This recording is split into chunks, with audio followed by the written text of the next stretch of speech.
Hi there, my name is Rosanna, and I've gotten a lot of questions about how I make these picture schedules for my kids.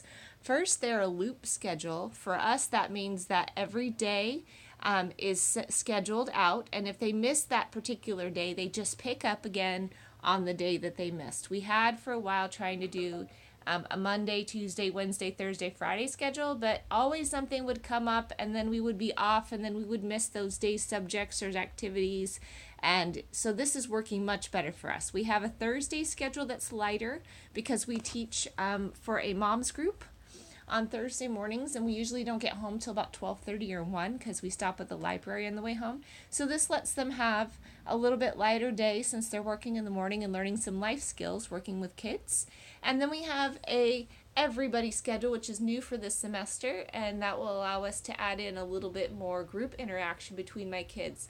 When they were younger, we used to do a lot of things together, but now that they're 15, 12, and 9, they're in such different places and have such different direction in what they want out of their schooling that we're having to switch that up a little bit. So this is how I put them together. I will do my best to make this as clear and quick as possible, but feel free to ask any questions. And here we go. First of all, we use Microsoft Publisher and the Open Dyslexic font. You can download that online. It's free. If you don't know how, just do a search for how to add a font, and that's what I did, and I was able to figure it out. I use this font to type all of the headings that you see on each form so that it's easier for my kids to read, especially for my youngest who's dyslexic. And if you're wondering why hers is a little bit more hodgepodge and small, it's because she doesn't like the long list. It makes her feel overwhelmed. I also set time limits because my kids tend to do better with how much time they have and they don't rush as much versus having giant things. So just type in the title of their schedule, what day it is, who it's for, and then you're off to the races. Once you kind of get a box in there that's about the right size, sometimes I'll just copy and paste it, and then I'll use that for the rest of what we're doing. So how do I get those cute little check boxes? That is right here. You go to Insert, you go to Shapes, and I usually pick a rectangle, and I draw it out however shape I feel like I want it. And then you go to Shape Fill and tell it to be open. And then the outline, you can make it heavier by picking one of these. So like if you want a thicker box, and then I colored mine in because I just wanted to make it brighter for my kids. And so you just select whatever color it is, and there you have a box. You can kind of adjust it to whatever size you want, and you have a checkbox for your kids. Now what about the images? Images come over here to Google.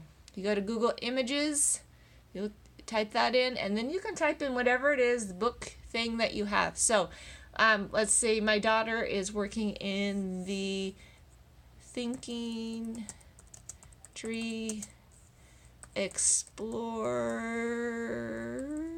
Can I spell with one hand? Explore. There we go. I typed in already. Ages 6 to 9. So this gives me a lot of things. I'm like, oh, that's not what I was looking for, and that's what happened to me. So I had to come back, and then I typed in Sarah's name. Obviously, you can go to Amazon and do this, but for some reason, this is how I prefer to do stuff. So let's say this is actually the journal that my daughter's going to be doing next. So I'm in Google Images. If I click on it, I get this giant size picture. I can right-click. I can copy or save the image. Usually it's best to save it. I'll stick it on my desktop. And then actually I do have a folder on our server that I hold everything in so that I can come back to it later. So sometimes I'll adjust it and I'll just do, for example, this would be actually harmonies. I will remember. And again, I'm typing with one hand under my phone, so excuse my spelling.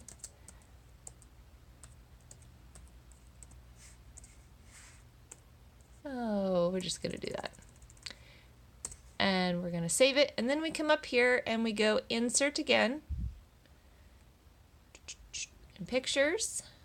And that's going to bring up your file thing. I put it on my desktop, so I'm going to go to desktop. And look, oh, there's all my options that I've already downloaded here. And there is the bunny journal. I'm going to insert it into. Now it's going to come out bigger. Sometimes they're big, sometimes they're small. And this is the trial and error that I do. I shrink them down. I get them kind of locked in there. How many pieces do I have? How many things are there? And stick it on there. Now I did forget at the beginning, because I did this as my second time starting this video. I made layout guides first. If you go to home, page design, if you click on guides, right down here at the bottom, you can add grid and baseline guides. And I usually set it up with the 2 columns with a 1/2 inch spacing between. And then I go to margins and I set it up with 0.25 around everything. And that way when you cut it in half, because you have a 0.5 in the center, you can divide that in half, and then you have a pretty equal distant margins. So I'll type in, what it is, add in their data, and then I just keep doing that. I go over here to images, I copy it, I paste it, I make a box, I type it on, and when I get everything on there, I adjust and things for the first day. Now, if there's things that are going to be repeated, you can do this fancy thing called group, and you grab them all, and you go here to home again, and right here there's this little icon, and you see it popped up, it said group, and if I group them together, now they're locked as a unit. Okay, so I can copy, and I can paste, and I can add it to the next day. So things that are repeated, I can do that with, and then that way I don't have to keep making each individual one. The other thing that I do is I add a pretty little border to the outside of the big long ones, just because it helps, because in order to laminate them so that you have enough edge space, you do need to trim a little bit closer than the 0.25 inches on the edge.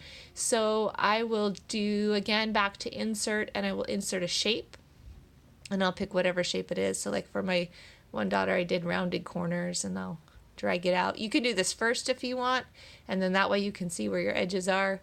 Again, you have to change your shape fill to clear, and you can color your outline any way you want. If you right click, you can also come to this little piece right here, and you can say, I don't want the text to wrap around it so that it doesn't mess things up, and you can send it to the back, and then everything's on top of it. Okay, so that's kind of just the process that I use. I go Google Images, I find the picture of whatever book it is, I right click it, I save as to my desktop, I open it up with the insert feature in pictures, insert it in, and then it's just kind of getting it aligned how you'd like it. Now that I have it set there, if let's say I come back and next semester I want to change this, I can ungroup it. And if my pictures are about the same time, let's say she's going to move to the spelling journal. Actually, we'll do it this way. We're going to go to insert again, and we're going to click on this journal and insert. Now I can right click, and I can usually, there we go, copy. And if I click on that image and I paste it, it'll change it to that image. Now sometimes it'll edit it a little bit too much, but most of the time, if they're about the same size, like with the journals, you can just stick it right on there. And then you don't have to retype or do much moving around of anything. But you do have to ungroup it first. So that's kind of the process. I get done, I print them out. You want to use a laser printer. If you don't use a laser printer to print these, and if you have a heat laminator, it will turn all your images green or greenish tones, and you lose all the bright happy colors. So either you'll need to laminate them with like contact paper or a non-heat laminator, or you'll have, if you have a regular inkjet printer, or use or just be aware that your colors are going to change when you stick it in there. We learned that the hard way, because I sometimes print at the library for color, and ours turned green. So I had to reprint from home with our laser printer, and they came out bright and happy and full of life. So I hope that helps you kind of see the process. If you have any questions or need more help, let me know. Sorry this is so long, and have a wonderful day.